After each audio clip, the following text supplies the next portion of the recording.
어느 깊은 산골, 대대로 무예로 이름을 날린 장씨 가문이 있었습니다.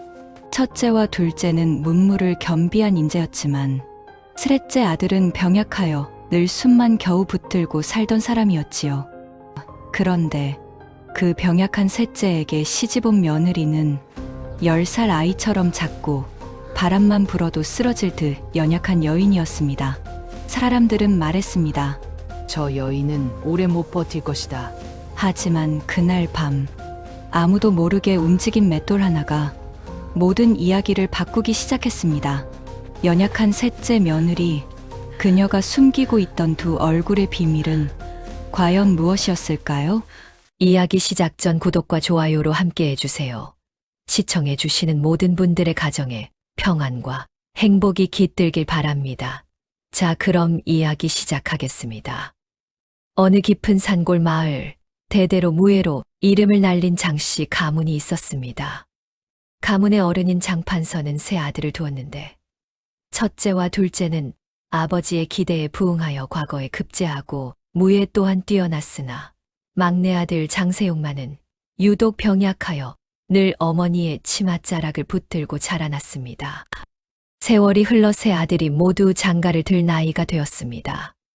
첫째 며느리는 양반집 교수로 얼굴이 곱고 예절이 바르기로 소문난 처자였고, 둘째 며느리는 무반집 딸로 활쏘기와 말타기에 능한 당찬 여인이었습니다. 그런데 막내 아들 장세용의 혼처를 정하는 일은 쉽지 않았습니다. 병약한 데다 집안의 기둥이 될 제목이 못 된다는 소문이 퍼져 좋은 집안에서는 혼담조차 거절하기 일쑤였습니다.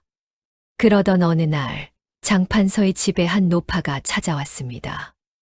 누더기 옷을 걸치고 지팡이에 의지한 노파는 떨리는 목소리로 말했습니다. 판서 어른, 소인의 손녀를 막내 도련님께 출가시켜 주시옵소서. 손녀는 비록 가난하오나 마음씨 착하고 부지런하여 시집살이에 부족함이 없을 것이옵니다. 장판서는 처음에는 거절하려 했으나 노파의 애절한 눈빛과 막내 아들의 처지를 생각하니 마음이 흔들렸습니다. 결국 그는 한번 보고 결정하자며 처자를 데려오라 했습니다. 며칠 후 노파가 데려온 처자를 본 장씨 댁 식구들은 모두 입을 다물지 못했습니다. 그 처자의 이름은 월선이라 했는데 키는 유난히 작고 몸집은 마치 10살 남짓한 아이처럼 가냘펐습니다. 얼굴은 창백하기 그지없고 걸음걸이마저 후들거려 금방이라도 쓰러질 것만 같았습니다. 큰 며느리와 둘째 며느리는 뒤에서 수군거렸습니다. 저런 것을 며느리로 들인다니 우리 집안이 얼마나 망가진 것이오? 아무리 막내 도련님이 변변찮다지만 저것보다는 나을 터인데. 하지만 장판서는 이미 마음을 정했고 혼례는 조촐하게 치러졌습니다. 월선은 시집에 들어온 첫날부터 새벽같이 일어나 부엌일을 거들고 시어머니의 수발을 들며 한마디 불평 없이 고된 일을 마다하지 않았습니다. 다만 그 모습이 너무나 연약해 보여 식구들은 오히려 불안해했습니다. 무거운 물동이를 들면 온몸이 떨렸고 빨래를 하다가도 자주 헛기침을 했으며 저녁이면 어김없이 안색이 흙빛으로 변해방으로 들어가곤 했습니다. 저런 몸으로 어찌 아이를 낳겠소? 우리 막내 대가 끊어지는 것 아니오? 시어머니는 걱정이 태산 같았으나 월선은 늘 고개를 숙이고 죄송하다는 말만 되풀이했습니다. 그런데 이상한 일이 생기기 시작했습니다. 어느 날 아침 장씨 댁 사랑채 앞마당에 있던 커다란 맷돌이 저절로 이동해 있는 것이 발견되었습니다. 그 맷돌은 어른 5명이 힘을 합쳐도 움직이기 어려운 것이었는데 하룻밤 사이에 마당 반대편으로 옮겨져 있었습니다. 식구들은 모두 고개를 갸우뚱했으나 특별히 의심할 만한 사람은 없었습니다. 또 며칠 후에는 뒷산에서 나무를 하던 하인이 기절한 채 발견되었습니다. 깨어난 하인은 떨리는 목소리로 말했습니다. 저승사자 같은 것을 보았습니다. 검은 그림자가 나무를 베어 나르는데 그 힘이 사람의 것이 아니었습니다. 손가락 하나로 거목을 쓰러뜨리고 10아름이나 되는 나무를 한 손에 들고 산을 내려오는 것을. 사람들은 하인이 귀신을 봤다며 수군거렸고 무당을 불러 굿을 하기도 했습니다. 하지만 이상한 일은 계속되었습니다. 마을에 산적이 나타나 주막을 습격했을 때 다음 날 산적 무리가 전부 길가에 묶여 있는 채로 발견되었습니다. 그들은 모두 기절해 있었고 깨어난 후에도 밤에 무슨 일이 벌어졌는지 전혀 기억하지 못했습니다. 다만 귀신 같은 힘에 눌렸다는 말만 되풀이했습니다. 장씨 댁에서는 이런 소문이 돌 때마다 큰 며느리와 둘째 며느리가 나서서 혹시 귀신이 집안에 들었는지 모른다며 불안해했습니다. 그들은 유독 월선을 의심하는 눈초리로 바라보았는데 월선이 시집 온 이후로 이상한 일들이 벌어졌기 때문입니다. 하지만 월선은 언제나 그 가냘픈 몸으로 방 한 구석에 앉아 바느질을 하거나 기침을 하며 약을 다리고 있을 뿐이었습니다. 어느 날 밤 큰며느리가 우연히 잠에서 깨어 물을 마시러 부엌으로 갔다가 기묘한 광경을 목격했습니다. 달빛이 마당을 비추는 가운데 누군가가 우물가에서 물동이를 들어 올리고 있었습니다. 그런데 그 물동이가 하나가 아니라 4개나 되었고 한 손에 2개씩 들고 있었습니다. 큰며느리는 숨을 죽이고 지켜보았습니다. 그림자의 주인공은 월선이었습니다. 낮에는 그토록 후들거리던 월선이 물동이 4개를 마치 비단보자기처럼 가볍게 들어 올렸습니다. 큰며느리는 소스라치게 놀라 방으로 돌아갔고 다음 날 아침 둘째 며느리를 불러 밤에 본 것을 이야기했습니다. 제 눈으로 똑똑히 보았소. 저 셋째가 범상치 않소. 낮에는 죽을 것처럼 연약한 척하면서 밤이면 귀신 같은 힘을 쓴다오. 정말이오? 그렇다면 우리가 직접 확인해 봐야겠소. 두 며느리는 은밀히 월선을 감시하기 시작했습니다. 그들은 밤마다 교대로 잠을 설치며 월선의 방을 지켜보았습니다. 그러나 이상하게도 월선은 밤이면 방문을 걸어 잠그고 아침까지 나오지 않았습니다. 며칠을 지켜봐도 특별한 일은 일어나지 않았습니다. 그러던 어느 날 장씨 댁에 큰 재앙이 닥쳤습니다. 마을 인근에 흉악한 도적대가 나타나 사람들을 해치고 재물을 약탈한다는 소식이 들려왔습니다. 그 도적대의 두목은 철퇴 귀신이라 불리는 자로 철퇴 하나로 10명의 장정을 단숨에 제압할 만큼 무시무시한 힘을 가졌다고 했습니다. 관하에서 군사를 보냈으나 번번이 패배하고 이제 그 도적대가 장씨 댁이 있는 마을로 향하고 있다는 전갈이 왔습니다. 장판서는 급히 가솔들을 모아 피난 준비를 명했습니다. 그러나 노약자와 여인들이 많아 빨리 움직일 수가 없었습니다. 더구나 장판서 자신도 이미 고령이었고 큰아들과 둘째 아들은 한양의 공무로 나가 있어 집에 없었습니다. 집안을 지킬 만한 장정은 하인 몇 명뿐이었고 그들의 무예 실력으로는 철퇴 귀신을 상대하기에 역부족이었습니다. 이를 어찌하면 좋단 말인가. 집안이 풍비박산 날 판이로구나. 장판서는 한숨을 내쉬며 고개를 떨구었습니다. 바로 그때 연약한 목소리가 들려왔습니다. 아버님, 소인이 한 가지 방책을 아뢰고자 하옵니다. 고개를 든 장판서의 눈에 들어온 것은 월선이었습니다. 평소보다 더욱 창백한 얼굴로 서 있는 월선을 보며 큰며느리가 비웃듯 말했습니다. 방책이라니 당신 같은 약골이 무슨 방책을 낸다는 거요? 도적들 앞에서 기절이나 하지 않으면 다행이겠소. 월선은 아무 말 없이 고개를 숙였습니다. 하지만 장판서는 지푸라기라도 잡는 심정으로 물었습니다. 무슨 방책이냐? 말해보거라. 소인이 도적들과 단판을 지어보겠나이다. 약한 계집종 하나가 나가 애걸하면 혹시 그들의 마음이 움직일지도 모르옵니다. 식구들은 모두 어이없다는 표정을 지었습니다. 하지만 달리 방법이 없었습니다. 결국 장판서는 고개를 끄덕였고 월선은 조용히 사랑채를 나섰습니다. 해질 무렵 도적대가 마을 입구에 도착했습니다. 그 수가 30여 명에 달했고 앞장선 철퇴 귀신은 키가 8척이 넘는 거구였습니다. 그의 손에는 사람 머리통만 한 철퇴가 들려 있었고 얼굴에는 흉측한 칼자국이 세로로 길게 나 있었습니다. 크크크, 이 동네가 장판서가 산다는 곳이로구나. 무관 집안이라더니 과연 집이 크고 기름지겠어. 철퇴 귀신이 흉측하게 웃으며 부하들에게 손짓했습니다. 바로 그때 앞에서 가냘픈 그림자 하나가 나타났습니다. 월선이었습니다.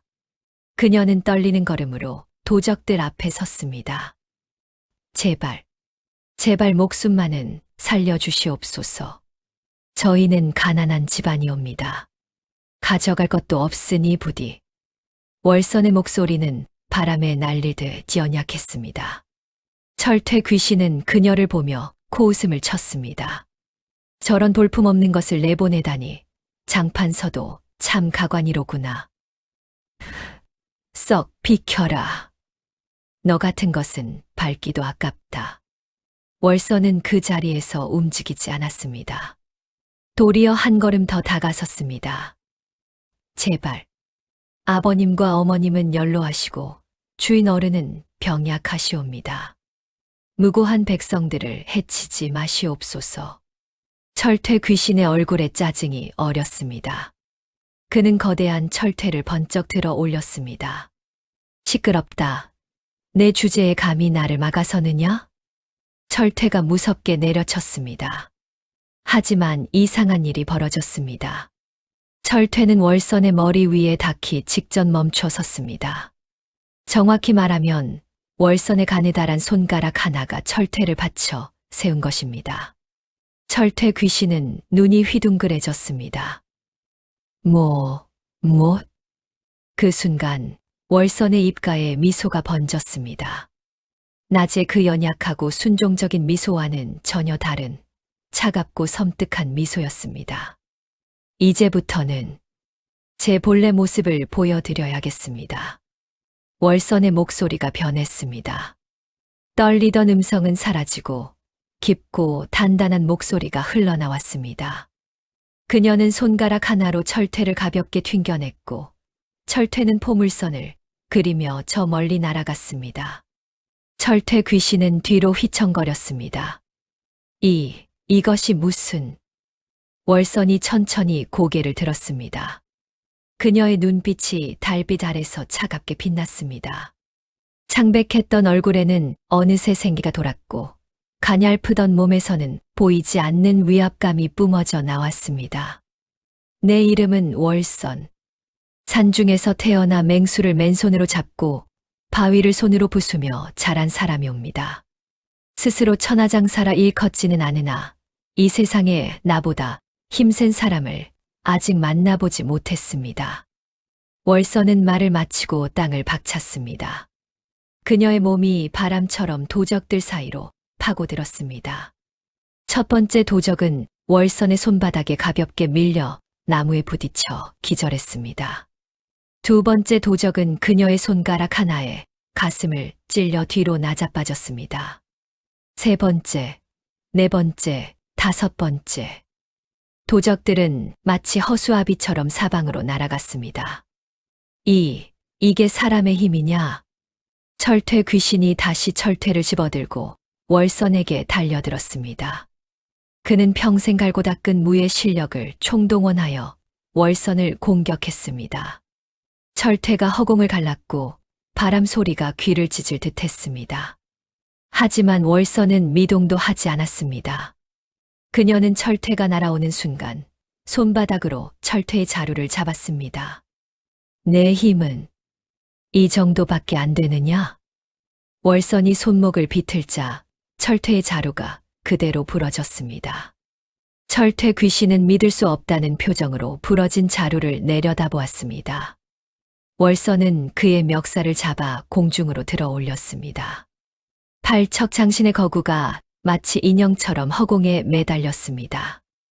내가 지금껏 해친 사람들을 생각하면 여기서 내 목을 비틀어 버리고 싶구나. 하지만 나는 그렇게 하지 않겠다.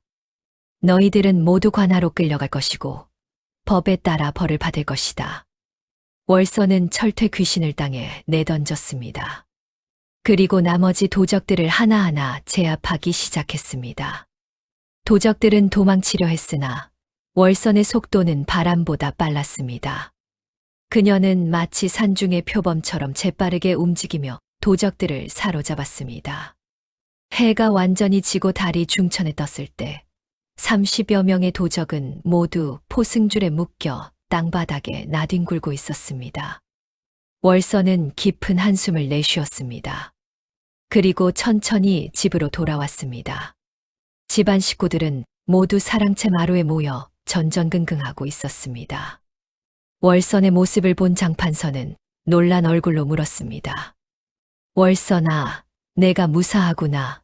도적들은 어찌 되었느냐? 모두 제압했사옵니다, 아버님. 내일 아침 관아에 알리시면 그들을 데려갈 것이옵니다.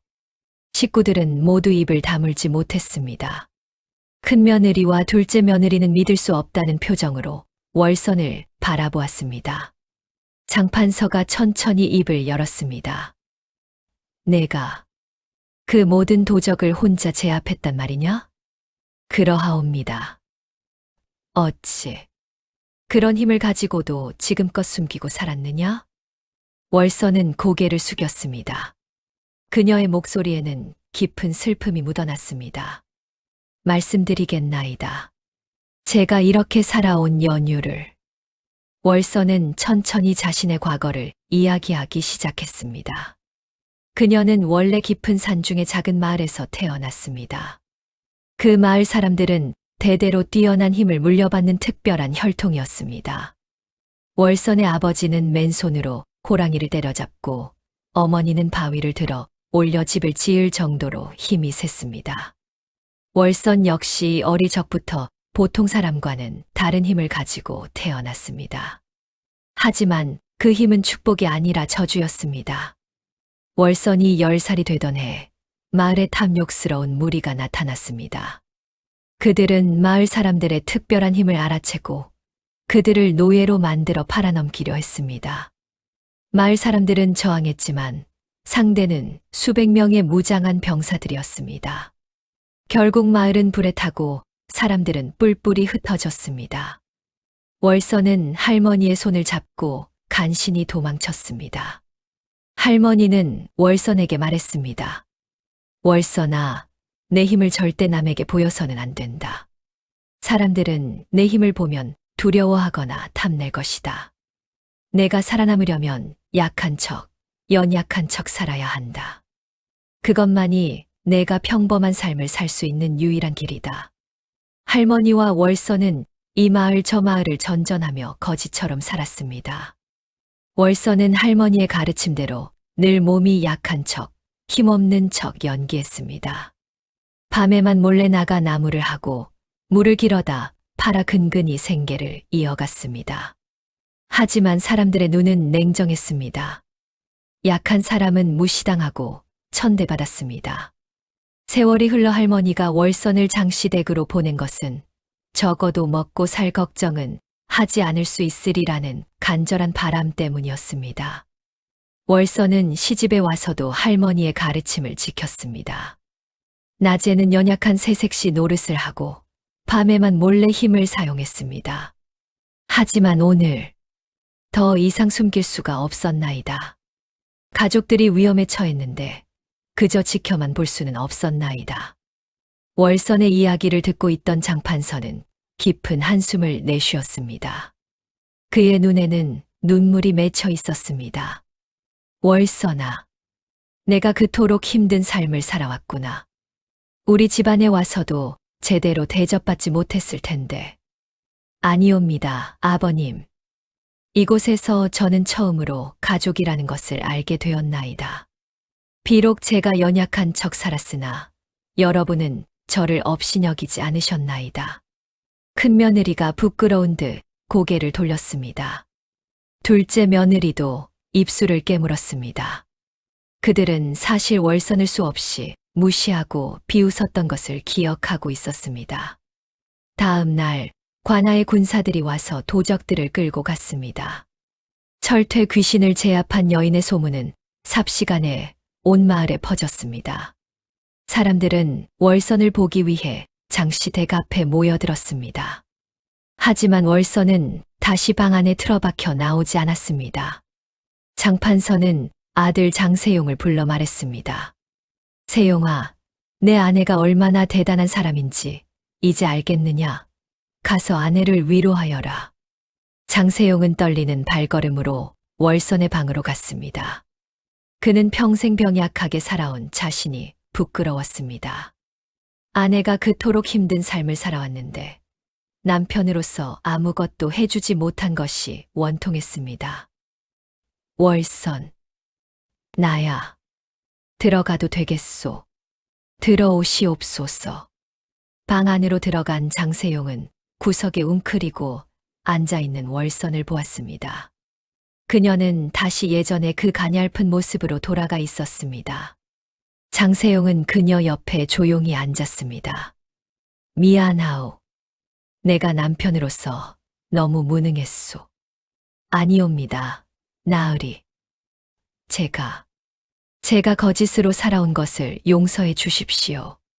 거짓이라니 당신이 약한 척했던 것은 살기 위함이었소. 그것이 어찌 거짓이겠소. 오히려 나야말로 진정한 남편이 되지 못했소. 장세용은 월선의 손을 잡았습니다. 그 손은 여전히 차갑고 가냘펐습니다. 이제는 당신이 원하는 대로 사시오. 힘을 숨기고 싶으면 숨기고 보이고 싶으면 보이시오. 나는 어떤 당신이든 사랑하겠소. 월선의 눈에서 눈물이 흘러내렸습니다. 태어나서 처음으로 있는 그대로의 자신을 받아들여 주는 사람을 만난 것입니다. 하지만 평화는 오래가지 않았습니다. 며칠 후 장씨 댁에 뜻밖의 방문객이 찾아왔습니다.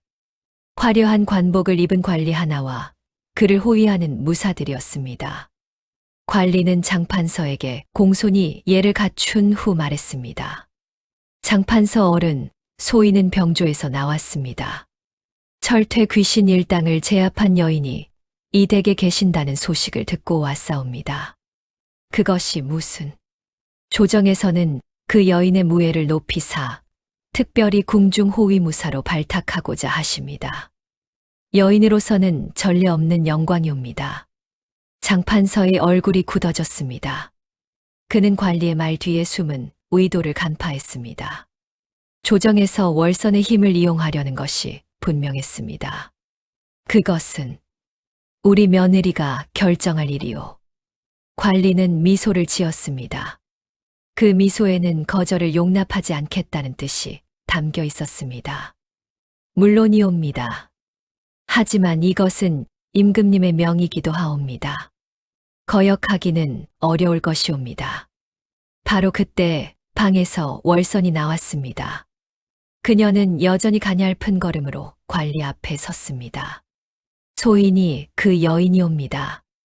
관리는 월선을 훑어보며 의아한 표정을 지었습니다.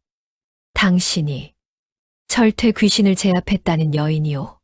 너무 왜소하고 병약해 보이는데. 그러하옵니다. 하지만 소인은 궁중 호위무사가 될 수 없사옵니다. 관리의 얼굴이 굳어졌습니다. 무슨 소리요? 이것은 임금님의 명인데. 소인은 시집온 며느리이옵니다. 시부모님을 모시고 남편을 섬기는 것이 소인의 도리이옵니다. 궁궐에 들어가 무사가 되는 것은 그 도리를 저버리는 일이옵니다. 관리의 목소리가 차갑게 변했습니다. 도리를 운운하시는구려. 하지만 임금님의 명을 거역하는 것 또한 도리에 어긋나는 일이 아니겠소. 그렇다면 소인은 차라리 이 힘을 잃겠나이다. 월선이 갑자기 마당으로 걸어 나갔습니다. 그녀는 우물가의 커다란 바위 앞에 섰습니다. 그리고 자신의 왼팔을 바위에 대고 힘을 주었습니다. 뼈가 부러지는 소리가 또렷하게 들렸습니다. 월선아. 장세용이 비명을 지르며 달려갔습니다. 월선은 아무렇지도 않은 듯 오른팔로 왼팔을 감싸 안았습니다. 이제 소인은 한 팔을 쓸 수 없게 되었나이다. 궁중호위무사로는 부족하겠지요? 관리는 경악한 표정으로 월선을 바라보았습니다. 그는 무언가 말하려다가 결국 고개를 저으며 돌아섰습니다.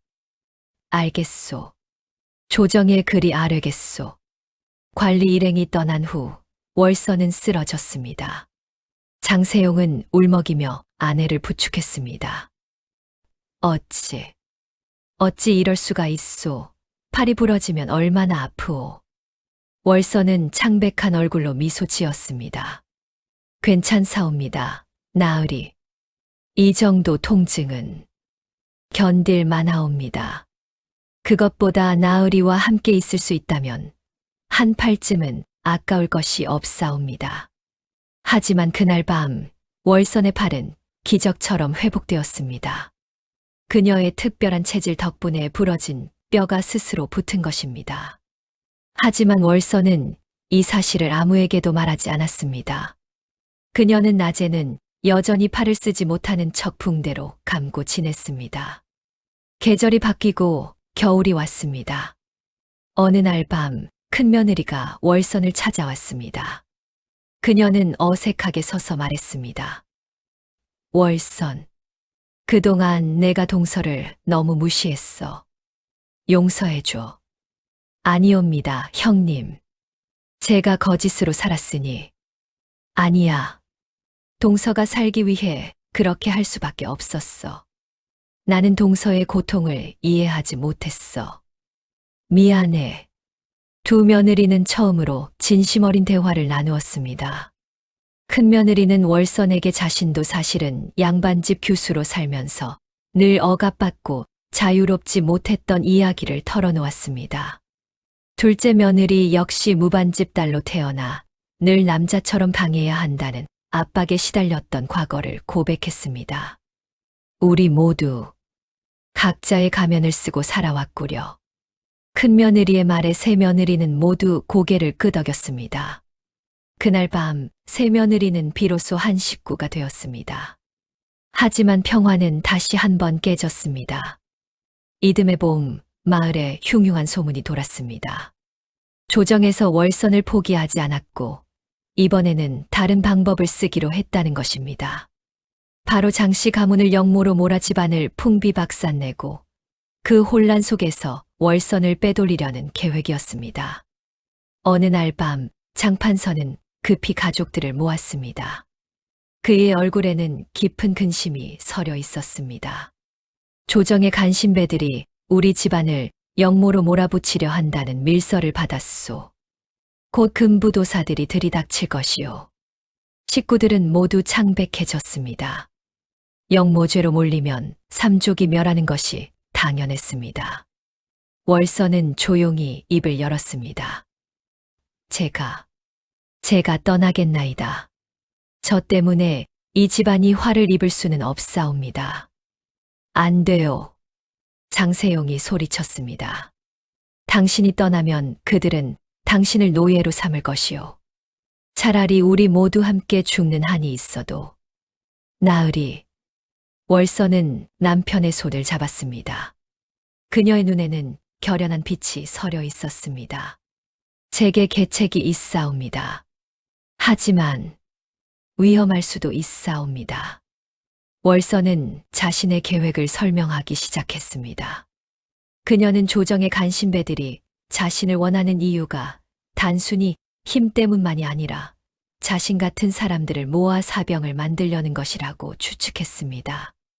그리고 그들을 막기 위해서는 오히려 그들의 소굴로 직접 들어가야 한다고 했습니다. 하지만 그것은 너무 위험하오. 장판서가 반대했으나 월선의 결심은 확고했습니다. 제가 가지 않으면 이 집안이 멸문하옵니다. 그것만은 막아야 하옵니다. 결국 식구들은 월선의 계획에 동의했습니다. 월선은 밤을 틈타 집을 나섰습니다. 그녀는 한양으로 향했고 조정의 간신배 중 우두머리인 판서 민씨를 찾아갔습니다. 민씨의 저택은 화려하기 그지없었습니다. 높은 담장과 철문, 그리고 수십 명의 무사들이 지키고 있었습니다. 하지만 월선에게 그것은 아무런 장애물이 되지 못했습니다. 그녀는 담장을 뛰어넘고 무사들을 피해 민 씨의 서재로 잠입했습니다. 서재에는 민 씨가 홀로 앉아 있었습니다. 월선이 창문을 열고 들어오자 그는 놀라 자리에서 벌떡 일어났습니다. 누구냐? 제 이름은 월선이옵니다. 판서 어른께서 찾으시던 그 여인이옵니다. 민 씨의 눈이 빛났습니다. 그는 곧 침착함을 되찾고 자리에 앉으며 말했습니다. 내가 직접 찾아오다니. 현명한 선택이로구나. 자, 앉거라. 서서 말씀드리겠나이다. 월선은 차갑게 말했습니다. 판서 어른, 제가 왜 여기 왔는지 아시겠나이까? 물론이지. 내 집안을 살리기 위함이겠지. 좋다. 내가 내 사람이 되면 장씨 가문은 건드리지 않겠다. 그것만으로는 부족하옵니다. 저는 판서 어른께서 계획하신 모든 것을 알고 있나이다. 특별한 힘을 가진 사람들을 모아 사병을 만들고 그 힘으로 조정을 장악하려는 계획을. 민 씨의 얼굴이 굳어졌습니다. 내가 어떻게 그것은 중요하지 않사옵니다. 중요한 것은 제가 그 계획에 협조하지 않겠다는 것이옵니다. 민 씨는 비웃었습니다. 협조하지 않겠다고? 그렇다면 내 집안은 영모죄로 그 증거들을 모두 없애겠나이다. 월선이 말을 마치기 무섭게 움직였습니다. 그녀는 순식간에 서재 안에 조작된 증거 문서들을 뒤지기 시작했습니다. 민 씨가 소리쳤습니다. 무사들, 어서 이 여자를 잡아라. 문이 부서지며 무사들이 쏟아져 들어왔습니다. 하지만 월선은 침착했습니다. 그녀는 한 손으로 무사들을 막으며 다른 손으로는 계속해서 조작된 증거 문서들을 찾았습니다. 마침내 그녀는 장씨 가문을 영모로 몰기 위해 조작한 증거 문서들을 발견했습니다. 찾았나이다. 월선은 문서들을 움켜쥐고 창문으로 뛰어내렸습니다. 민 씨가 다급하게 소리쳤습니다. 놓치지 마라. 저 여자를 잡아라. 수십 명의 무사들이 월선을 뒤쫓았습니다. 하지만 월선의 속도는 그들을 훨씬 앞질렀습니다. 그녀는 한양의 골목길을 누비며 추격자들을 따돌렸습니다. 그리고 마침내 한강에 도착했습니다. 월선은 강변에 서서 문서들을 하나씩 찢어 강물에 던졌습니다. 조작된 증거들이 물살에 휩쓸려 사라졌습니다. 하지만 바로 그때 등 뒤에서 날카로운 소리가 들렸습니다. 거기 서라. 돌아보니 민 씨가 직접 활을 들고 서 있었습니다. 그의 손에는 독이 묻은 화살이 걸려 있었습니다. 내가 증거를 없앴다 해도 소용없다. 나에게는 얼마든지 다시 증거를 만들 수 있는 힘이 있으니까. 그렇다면 판서 어른을 없애야겠군요. 월선이 민 씨를 향해 한 걸음 다가섰습니다. 민 씨는 화살을 쏘았습니다. 화살이 바람을 가르며 날아왔으나 월선은 손으로 화살을 낚아챘습니다. 독이 묻은 화살촉이 그녀의 손바닥에 상처를 냈습니다. 월선은 비틀거렸습니다. 독이 빠르게 퍼지기 시작했습니다. 민 씨가 웃었습니다. 하하하, 아무리 힘이 세도 독을 이길 수는 없지. 하지만 월선은 쓰러지지 않았습니다. 그녀는 이를 악물고 민 씨에게 다가갔습니다. 독이 온몸에 퍼졌지만 그녀의 특별한 체질은 독의 진행을 늦췄습니다. 월선은 마침내 민 씨의 멱살을 잡았습니다. 판서 어른, 어른의 죄를 임금님께 직접 고하겠나이다. 이런. 월선은 민 씨를 끌고 궁궐로 향했습니다. 길을 가는 내내 그녀의 몸은 독 때문에 점점 약해졌습니다. 하지만 그녀는 포기하지 않았습니다. 마침내 궁궐 정문에 도착했을 때 그녀는 큰 소리로 외쳤습니다. 신은 영모를 고발하러 왔사옵니다. 궁궐이 발칵 뒤집혔습니다. 금부도사들이 달려왔고 월선은 민 씨의 죄상을 하나하나 고했습니다. 민 씨는 발버둥 쳤으나 소용없었습니다. 월선의 증언과 함께 민 씨의 저택에서 발견된 다른 증거들이 그의 죄를 입증했습니다. 임금은 진노했습니다. 감히 과인을 속이고 충신의 집안을 해치려 하다니 민 씨를 당장 투옥하라. 민 씨는 끌려갔고 장씨 가문의 영모 혐의는 완전히 벗겨졌습니다. 하지만 월선은 이미 독 때문에 쓰러져 있었습니다. 어서 어의를 불러라. 임금의 명으로 최고의 어의들이 월선을 치료했습니다. 하지만 독은 너무 깊이 침투해 있었습니다. 어의들은 고개를 저었습니다. 폐하, 이 여인은 오래 버티지 못할 것 같사옵니다. 그 소식을 들은 장세용이 미친 듯이 궁궐로 달려왔습니다. 그는 아내의 침상 옆에 무릎을 꿇고 눈물을 흘렸습니다. 월선, 월선, 눈을 떠주. 월선은 가까스로 눈을 떴습니다. 그녀의 얼굴은 창백했지만 입가에는 미소가 번져 있었습니다. 나으리, 제가 해냈나이다. 집안을 지켰나이다. 그런 것은 중요하지 않소. 당신이 살아야 하오. 나으리, 저는 평생 두 얼굴로 살았사옵니다. 약한 척하고 거짓으로 살았사옵니다. 하지만 나으리를 만나고 이 집안의 며느리가 되고 나서 처음으로 진짜 저를 보여줄 수 있었나이다. 그것만으로도 행복했나이다. 월선, 나으리, 다음 생에는 거짓 없이 살고 싶나이다. 두 얼굴이 아니라 하나의 얼굴로. 월선의 눈이 천천히 감겼습니다. 장세용은 아내의 손을 꼭 잡고 통곡했습니다. 하지만 기적이 일어났습니다. 사흘 밤낮을 죽음의 문턱을 헤매던 월선이 갑자기 눈을 뜬 것입니다. 어이들도 믿을 수 없다는 표정을 지었습니다. 이것은 사람의 의술로는 설명할 수 없는 일이옵니다. 이 여인의 생명력이 독을 이겨낸 것이옵니다. 월선은 천천히 회복되었습니다. 그녀의 특별한 체질이 결국 독을 극복한 것입니다. 한 달 후, 월선은 완전히 건강을 되찾고 집으로 돌아왔습니다. 장씨 댁 식구들은 모두 눈물을 흘리며 월선을 맞이했습니다.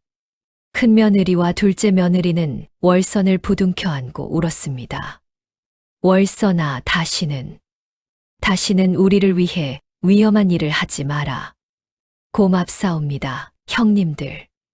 임금은 월선의 공로를 치하하여 장씨 가문에 후한상을 내렸습니다.